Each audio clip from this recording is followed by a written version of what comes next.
This is Chaos. He has been the rank #1 challenge runner in Superior for the past several months. I've managed to get a 15-minute interview with him so you guys can rank in the top 25% in the Superior challenge leaderboards. I'm going to leave a video of me doing a challenge run in the background while I play this interview because it'll be boring just to look at a blank screen. Hope you guys enjoy the interview with Chaos. So let's get to it. Okay, for the people that don't know you, who are you and how did you get into Superior? Yo, it's your boy Chaos coming live for your computer. Well, it's not live, but you know what I mean. It's coming live for your computer screen. So, how'd I get into Superior? Yeah, and how did you become like so good? Because for the last several months, you've been Ah, rank 1 for ages for every challenge run I've seen. you know what it is. At the beginning, I didn't really like play Superior a lot, like, but because it was like one of the only few games that had play tests, I was actually first a Ronin player. So I used to play Ronin a lot, and I got really good at Ronin. And I started to understand the mechanics of the game, like more like the abilities. So I didn't focus too much on the gunplay. I tried to focus more on the abilities of the characters because it's like like the weapons you get are so random, but one thing that you're guaranteed to have is the passive ability from your characters. So I thought, let me, focus more on that. So I was playing with the Ronin, and then they dropped this character, the Murmur character. And there used to be a game that I used to play a couple of years ago called I think it was Outriders or something like that. Outriders. And they had this character who was they call it the trickster character, and that character had ability to like teleport behind the enemy. And I was like, oh shit, this Murmur character has similar traits to that character. So I was like, yeah, I'm gonna try and play this Murmur character. And as I was playing the Murmur character, I was able to like get really good at a character because I was one of the first people to kind of main Murmur. A lot of people tried Murmur, but they found her difficult to play with. Like her mechanics wasn't working too properly. The holograms wasn't working too properly, so a lot of people kind of like dropped off and went back to Ronin or the specialist. So I was like, no, I feel like this character is going to be really good. So I kind of stuck with it. And because I played Murmur so long, it just became like, second nature, like with the way that I utilize her abilities. Oh, sweet, sweet. So you've played both Ronin and Murmur, so you know like half the characters really, really well. So I'm guessing the 5 tips are going to be across the board, or will it be specific for like those characters? I would say it's across the board. It's like more general. All right, cool. So let's start it off right away with the first tip. What is the first tip that you recommend for superior players to rank higher in challenge runs? I know it's like self-explanatory based on the challenge in itself. The challenge is about speed, like trying to complete the challenge run as quickly as possible with the most skill. So my tip would be, I kind of got like little titles for each tip. So the first one would be speed kills. And the reason why I say speed kills is a lot of people sometimes focus on trying to kill as many like enemies as possible. But with me, I focus on speed. Like I try and complete the challenge run as quickly as possible. Like sometimes, like when I do my warm up run, my first run, I miss so many ads. I miss so many like enemies. Like I'm like I gotta get through this run as quickly as possible because I know how much points you get for speed. And then once I complete the first run, I have like a baseline of in terms of like time. So when I'm doing the other consecutive runs, I kind of know like my time frame. So if I'm like a minute or 2 minute out, I'm like, yo, I gotta restart because I'm taking too long. Even though I'm like, you getting more kills, I'm like, I need to now try and get as much kills as possible. But again, I'm not too focused on the kills. It's like I gotta get through this challenge run as quickly as possible whilst trying to pick up as many kills on my way to completing that run. So if there's like enemies like over there, like a couple of distance away from me, I'm not gonna double back and get them because, like I said, my main focus is speed. So like my tip would be to try to improve your time first.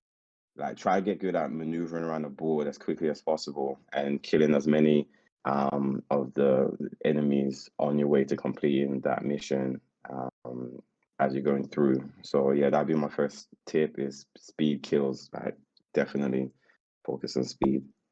When you're like speeding through the map, do you pick up the items dropped by the enemies, or do you just leave them and then continue with the kills? You're jumping ahead, bro. That's tip number 2. All right, let's move That's straight tip on to number tip 2. number 2. Okay. So tip number 2 is no upgrades needed. So I do not pick up no dropped items. I don't pick up no weapons. I don't pick up no power upgrades.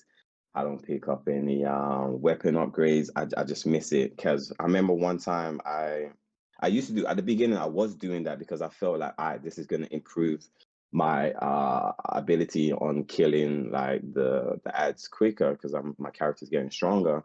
And like I said, my main focus is speed. So I'm not like trying to focus on killing the bad guys quicker. I'm just trying to get through the the challenge as quickly as possible whilst trying to kill as many as possible. And I started to realize I was spending at least a minute or a minute and a half just messing around with trying to pick up, the upgrades, like trying to figure out because obviously there's two options. Sometimes there's two options. So you have to like look at one, then look at the other one, then decide, and then you have to press and hold that X button. By the time you've done that, that's what like 2 or 3 seconds. And if you do that like 10 times, bro, that's like 20, 30 seconds added to your time. That's way too much, that's way too much. So yeah, definitely. Tip number 2 is like no upgrades needed. Like save your credit and then get your weapon upgrade from the kiosk at the bar. And obviously choosing the right powers with the juice upgrade is vital.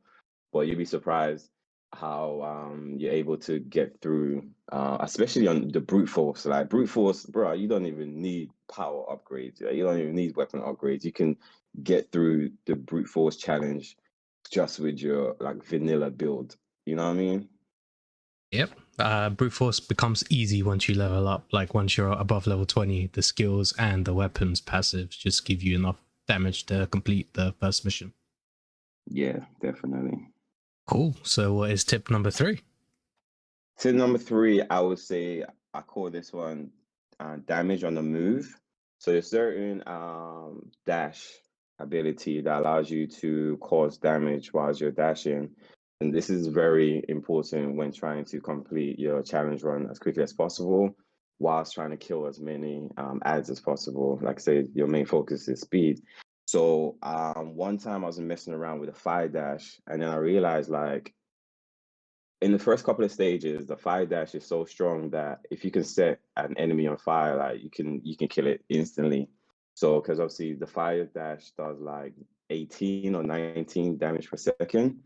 So I was like, all right, cool. So utilizing the fire dash to like dash around and come in contact with the enemy allows you to you don't have to waste too much time trying to kill that enemy. You could just like set it on fire and then move on to the next one.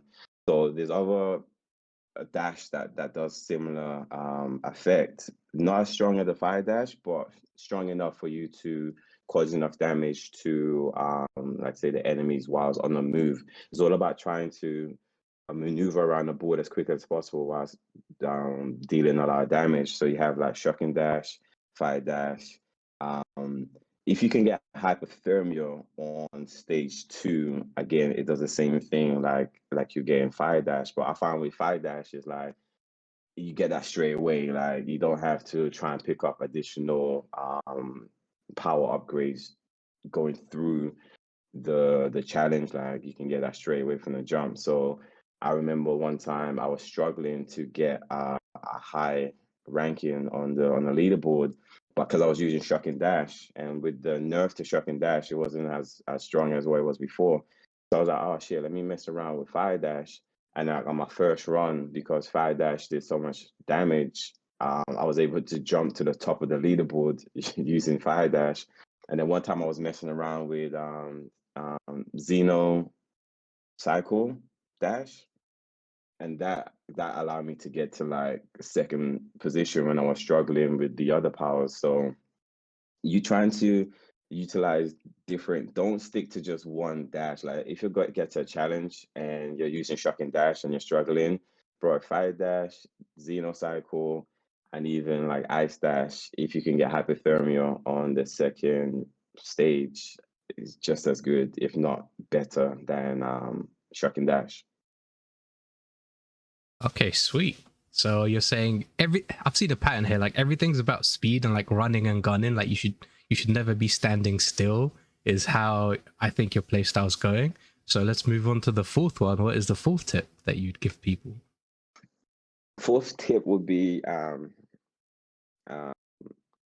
rationing your snacks better. So like don't be using your snacks all the time.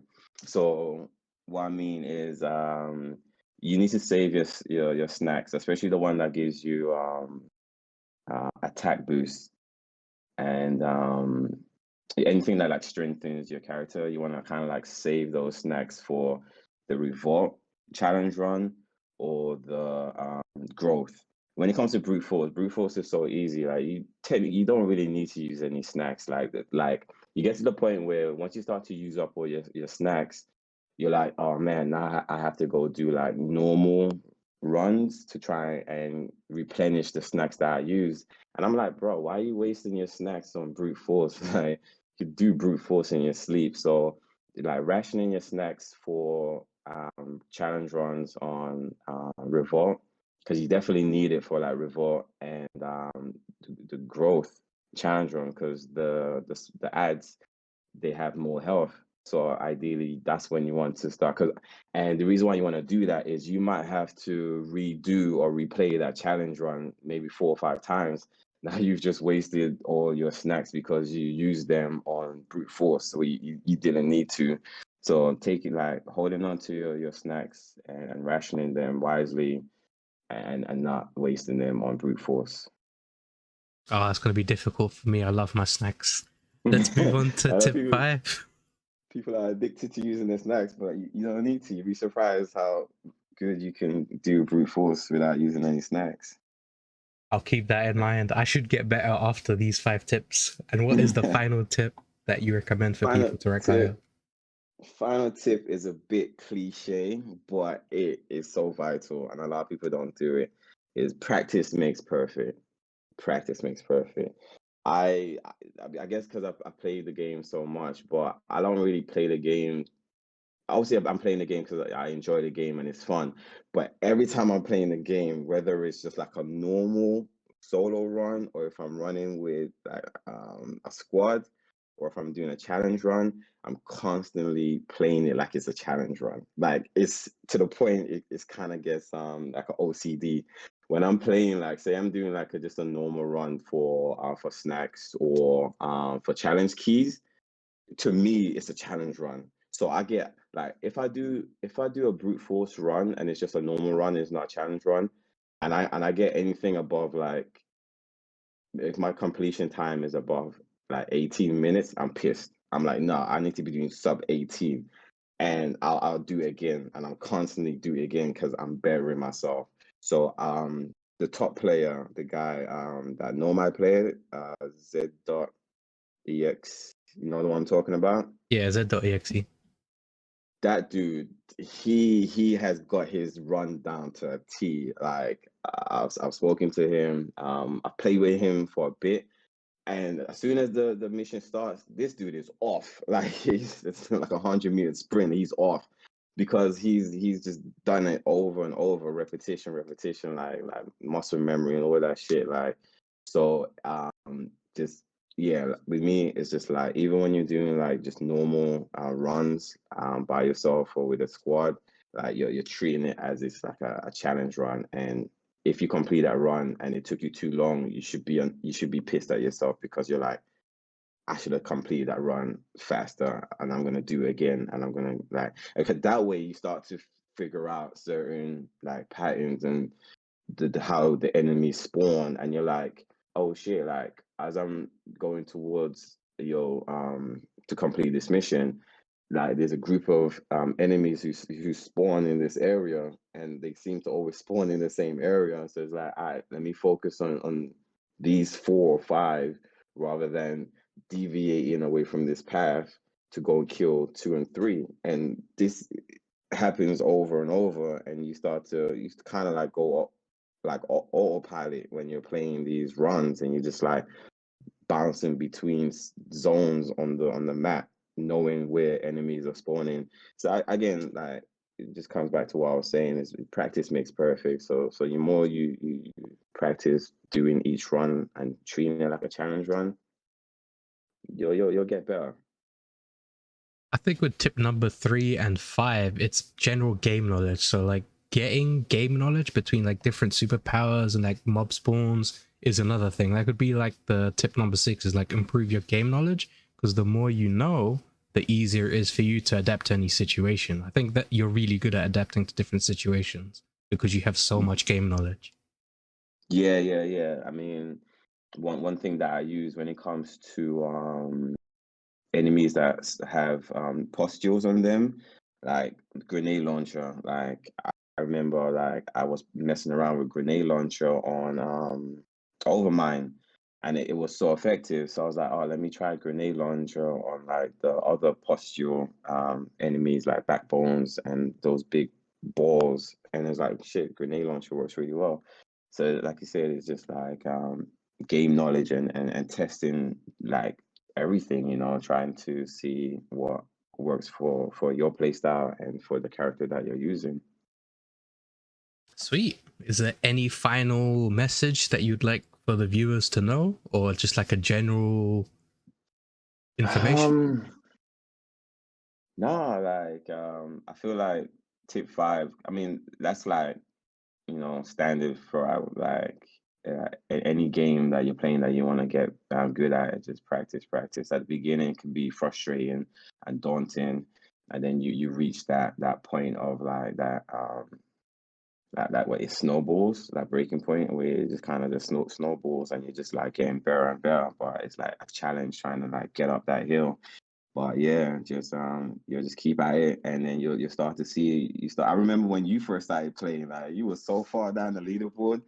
I was like, come on, man. And then you kept getting better, you kept getting better. And all of a sudden, like you're now like ranking in the top 10, and it shows, it pays off. Like, so people need to tune in and subscribe to you and see how it's done. You know what I mean? Because I don't be streaming this shit. Like maybe I should start streaming myself, but we'll see. We'll see.